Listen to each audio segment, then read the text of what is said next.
Urgente: Nicolas Ferreira destrói apresentador de podcast ao vivo. Olha o que acabou de acontecer. Por essa ninguém estava esperando. Mas antes, já se inscreve aí no canal porque por aqui tem vídeo todos os dias. Era uma noite como qualquer outra e milhões de brasileiros estavam assistindo ao podcast Xadrez Global. Quando o apresentador falou para Nicolas: "Você tem 28 anos e recentemente voltou a viralizar." Primeiro foi com o caso do Pix, agora com uma fala do Lula. Na verdade, foi o próprio Lula que viralizou, e você acabou fazendo um react sobre isso. O que eu queria entender é como você lida com essa situação, ao mesmo tempo em que é um político, precisa comparecer a podcasts longos, enquanto, nesse exato momento, decisões importantes estão sendo tomadas em Brasília. E amanhã, por exemplo, você tem outro compromisso importante. Como você equilibra tudo isso? Como funciona essa divisão na sua cabeça? Antigamente, os políticos falavam diretamente ao povo em praças públicas. Hoje, essa praça é a internet. Muita gente critica e diz que certos políticos só vivem de redes sociais, mas qual político hoje não usa a internet para se comunicar? Para você ter uma ideia, só no último mês, meu perfil no Instagram teve um alcance de 1,5 bilhão de visualizações. Para mim, a internet não é apenas uma ferramenta para ganhar seguidores, mas um meio de defesa. Eu não tenho espaço na mídia tradicional. E por que não? Bom, eu vejo que as grandes mídias, como a Globo, por exemplo, têm um viés mais voltado para a esquerda. Mas não há mídias conservadoras? Sim, algumas, mas, no meu caso, eu nunca fui chamado para aparecer em canais como o SBT, por exemplo. A Globo tem a maior audiência, então, se fazem uma matéria negativa sobre mim no Fantástico, como eu me defendo? Uso as minhas redes sociais. Participar de podcasts e entrevistas é uma forma de divulgar meu trabalho, esclarecer polêmicas e me proteger de narrativas distorcidas. Seu podcast, por exemplo, se chama Achismos. E eu tenho certeza de que muita gente cria uma imagem sobre mim baseada apenas em achismos, manchetes tendenciosas e opiniões de terceiros. Aqui, pelo menos, a pessoa pode me ouvir e tirar suas próprias conclusões. Mas é claro que, nas redes sociais, as coisas se resumem a poucas palavras. No Twitter, por exemplo, tudo se reduz a 140 caracteres, e isso pode distorcer o que você quis dizer. Quando uma entrevista longa é resumida a um corte específico, aquilo pode ser usado contra mim, e vice-versa. Só que quando você está em uma disputa política, não pode esperar sair ileso. Eu sei a guerra que estou enfrentando e conheço meus adversários. Na campanha eleitoral, chegaram a divulgar a foto de um ator pornô dizendo que era eu.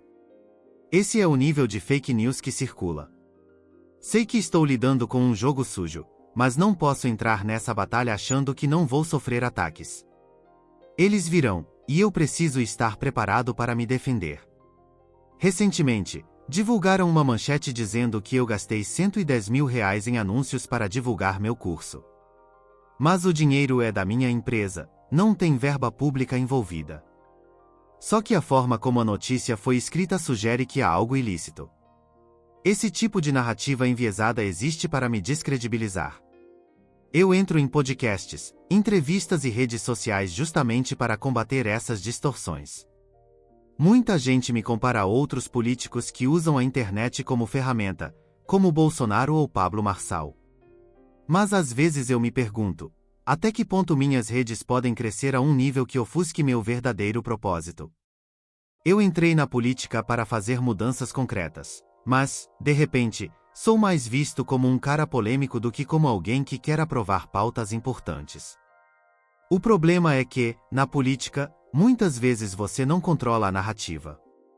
Me chamam de líder da direita jovem, mas eu nunca me coloquei nesse papel. Tenho 28 anos, não acho que jovens devem liderar outros jovens.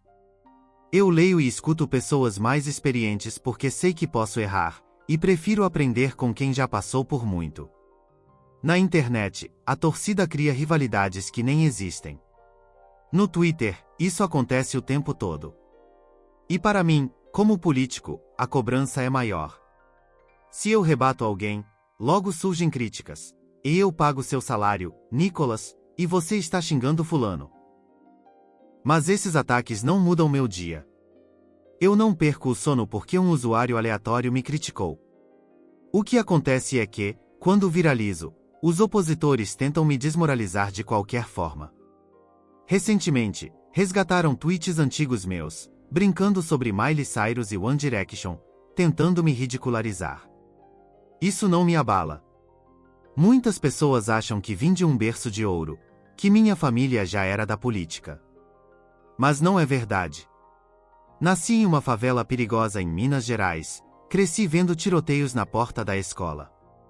Meu círculo social sempre foi de pessoas que não se importam com mimimi. Agora, entrei nessa guerra e não tem mais volta. Não posso simplesmente recuar. Claro, existem momentos em que preciso falar algo porque o partido quer, ou porque a estratégia política exige. Política é como sinuca. Às vezes, você não se coloca na situação, mas seu adversário te coloca. A política tem suas engrenagens, e muitas delas estão fora do meu controle. O STF, por exemplo, tem decisões que impactam o país, mas que não passam pelo Congresso. Durante a pandemia, um ministro do STF proibiu operações policiais em favelas no Rio de Janeiro. Como deputado, eu não tenho o poder de reverter isso. O sistema é assim: para aprovar algo positivo, demora demais, para aprovar algo ruim, acontece rapidinho. Além disso, há a questão da troca de favores.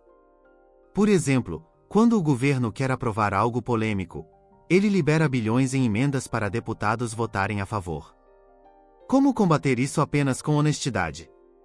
Muitos políticos acabam cedendo porque precisam de recursos para suas bases. O problema do Brasil é que ele premia o vagabundo. O atual presidente tem condenações, foi envolvido no maior esquema de corrupção da história, e ainda assim está no poder.